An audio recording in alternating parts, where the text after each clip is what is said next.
Hi, I'm the Lego Brit, and I'm an autistic fan of Lego. I'm Lego Legion, and I'm an autistic fan of Lego. Hi, I'm History Bricks by D, and I'm an autistic fan of Lego. Tomas and Curve Productions here. If you didn't know, I have autism. Hello, I'm Pizza Guy Joe, a Lego fan with autism. Hello, my name's Oliver. Hey guys, it's Lego 501st here, or Cooper Johnson here. My name is Heckaloose, and I'm an autistic fan of Lego. Hello there, I am Slimo Productions. April is World Autism Awareness Month, and I wanted to take this opportunity to highlight the many autistic fans in the Lego community. I wanted to give them a chance to share their experience of what it's actually like to be autistic. I'm going to be sharing my experience too, and I hope you find this helpful. Having autism is stressful. It makes you stress all the time, and it's hard for you to communicate with other people and make friends. And I don't know if it's for everybody with autism, but collecting Legos just makes me happy and joyful. And whenever I'm stressed, I go play with Legos and I feel so much better. I didn't know what autism was until I was in the 4th grade. I was diagnosed at the age of 3, and I always knew I was different than the other kids. I remember back in 3rd grade, the teachers would take me into the gymnasium storage room and take turns restraining me, and I remember I would look in my backpack. I would always put Lego Indiana Jones minifigures in there so I wouldn't feel like I was alone and I wasn't struggling alone. I remember back in school, I would bring around 5 to 10 different Lego minifigures, and I would throw absolute complete meltdowns if I lost one. I would freak out. I honestly loved them more than I do people, to be honest, because Legos were with me during the roughest times of my life. I don't consider Lego a hobby. I consider it a lifestyle. I love Lego so much to a point where I even got a tattoo of Lego, and it says build or die. I don't know if y'all have seen it, but a lot of my TikTok fans have. One of my fans once told me that I could create an entire universe, and I've never forgot that since. Lego helps with my autism because there's no rules. You can do whatever you want. I was diagnosed with Asperger's syndrome, which is a condition that comes under the umbrella of high-functioning autism when I was 8 years old. My mum first heard about Asperger's when she was reading a Facebook article, and I first heard about autism in an assembly when I was at primary school, and I thought I could really relate to the experiences that people shared. So if there's anybody out there watching this video that can relate to any of these experiences, please do tell a trusted adult. Please tell your family members and your friends, and they can help you out because a diagnosis is really important. Of course, being autistic means facing a lot of different challenges, and I know that these difficulties will be different for different people, but I'm going to focus in on a couple of the main ones for me. First of all, I really want my life to be predictable, and I struggle a lot with change. Even minor changes like being stuck in traffic, or the bus arriving 2 minutes late, or not being at the front of the lunch queue. Those small changes for me can cause a lot of anxiety, and I really do struggle with that. People can make reasonable adjustments for me. So for instance, I have a school timetable that allows me to leave lessons 5 minutes early so I know I'm in the right place at the right time. But even things like when I was younger, when I was stuck in traffic on the way to family get-togethers, that would cause me a lot of stress and that would come out in angry outbursts. And I know a lot of autistic people have similar experiences. When I was younger, I used to mask my autism in public. What I would do is I would become really rigid and formal and speak in funny ways and sort of cover up my feelings. And what that would mean is that I'm bottling up all my emotions through the day, and when I got home, when I was feeling comfortable in my safe space, I would just blow up. I would have a rage, I would cry, and I would shout, and I'd genuinely have a meltdown. And that was because I was bottling up all my feelings,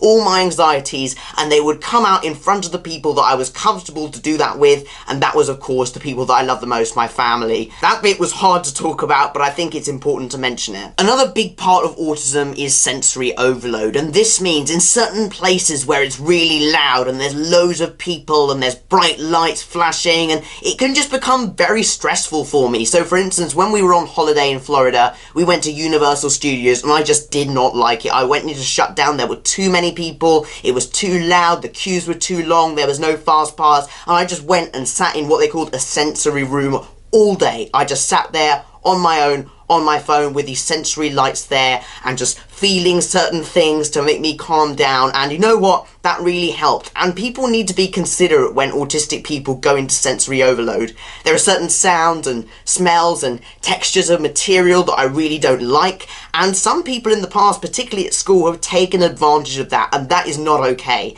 It's really important that we learn to be considerate when autistic people have different sensory preferences, when they are very clear that they don't like certain things, or if they're going into shutdown and not talking, that you recognise that this might be a sensory overload and you can help them out. So even if you're watching this and you're not autistic, just be aware of what autistic people go through when they have sensory overload, and it's so important to spread awareness. Also, my autism has always made it difficult for me to make friends and have meaningful social interactions with people. I'm what you call a literal interpreter, meaning I see things in a very literal way, and sometimes when people make comments that I just don't understand, I'll say things and people think, wow, that's rude, and I'm just thinking, I have no idea what I said or what I did, and it's about people understanding and raising awareness that actually autistic people, first of all, I think they can be great friends. I mean, I have a great sense of loyalty that comes from my autism, and the Lego community has allowed me to make so many friends that I wouldn't have met in person. Since I actually shared that I was autistic in the mental health video, I've had such an outpouring of love from the Lego community and acceptance, which is absolutely amazing. But enough about the challenges, let's talk about the strengths of having autism. So I've already mentioned the strong sense of loyalty that I have to my family and to my friends, but also I have a great memory. Like, I can read a page from a textbook and then remember it all the next day in a test at school.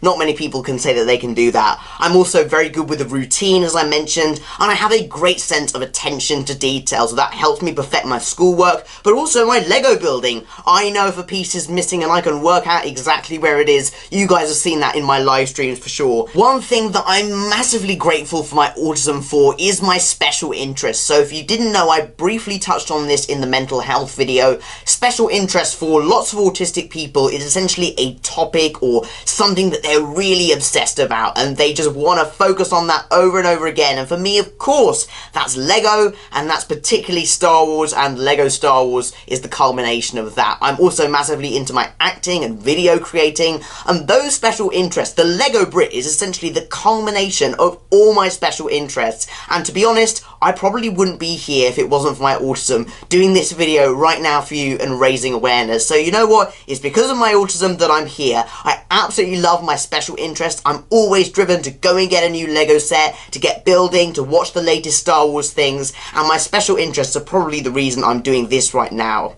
I would just like to say that one thing great about Lego and autism together is it helps in so many different ways.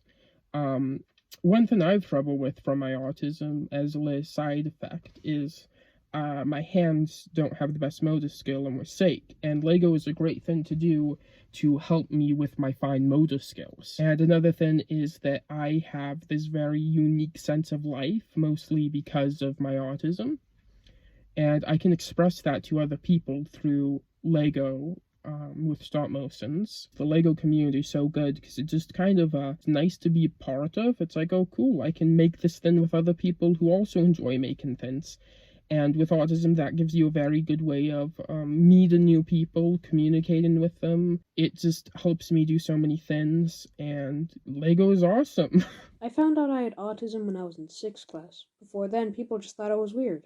And they were right, but I didn't even get to experience a lot of 6th class because of COVID, and I also missed out on half first year in my new secondary school because of COVID as well. But my first experience in my new secondary school wasn't that great because of my sensory overloads, which I've learned are sounds, light, and taste. If I'm around any loud noise or bright light, I will start to get a sensory overload and feel very uncomfortable. And the tasting thing just means I'm a bit of a picky eater. But autism isn't all bad. It has good effects too, like making me very passionate about the things I like, my hobbies, which for me I've discovered are art, Lego, and games. Specifically Minecraft and Lego games, because they let me be very creative. With that being said, remember, autism is less of a disability and more of a superpower. Just watch. I can't wait to commit more crimes. Stop right there, you fiend. It's Autistic Man. No!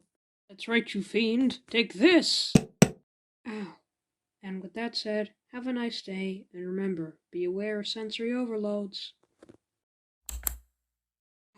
Some challenges for me are talking to people, stressing over things, having really bad anxiety, and wanting to know every detail of things I have to do. I also feel overwhelmed in really crowded spaces with other people and don't like to do anything on my routine. Some positives to having autism are that because of the differences in my brain, I notice small details that most people would miss. I also have really good focus and a really good memory. Lego has helped me cope with autism by giving me something to do and helping me to express my interests. It also helps me build my mocks because I can find really small details and I don't stop until they're perfect. I'm an autistic fan of Lego. I've been a fan of Lego since I was about 6 years old. Lego helps me deal with my emotions, because if I've had a bad day, I can just come home, mess around with my Legos, make some stop motions, make some mocks.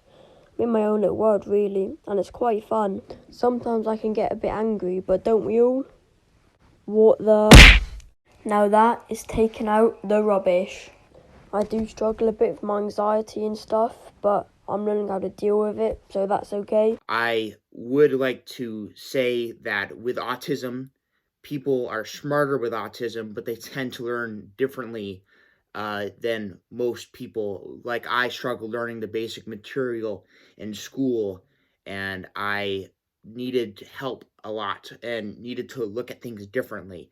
And school is very rough for me, but I'm out of school now, and I do graphic design, and I love Lego. And during rough times and not understanding the material and what you're learning in school, I would often come home to Legos, and Lego is there for you. It's always going to be there for you. It's a best friend that's not going to leave you or judge you. You know, all these Lego fans, we are here to help each other during moments of struggle with our autism. You know, we can do this, guys. You know, you're never alone. You're not alone in this. Click the link in the pinned comment to watch my video on mental health, and remember this, you are not alone. You're not alone. You are not alone. You are not alone. You are not alone. You are not alone.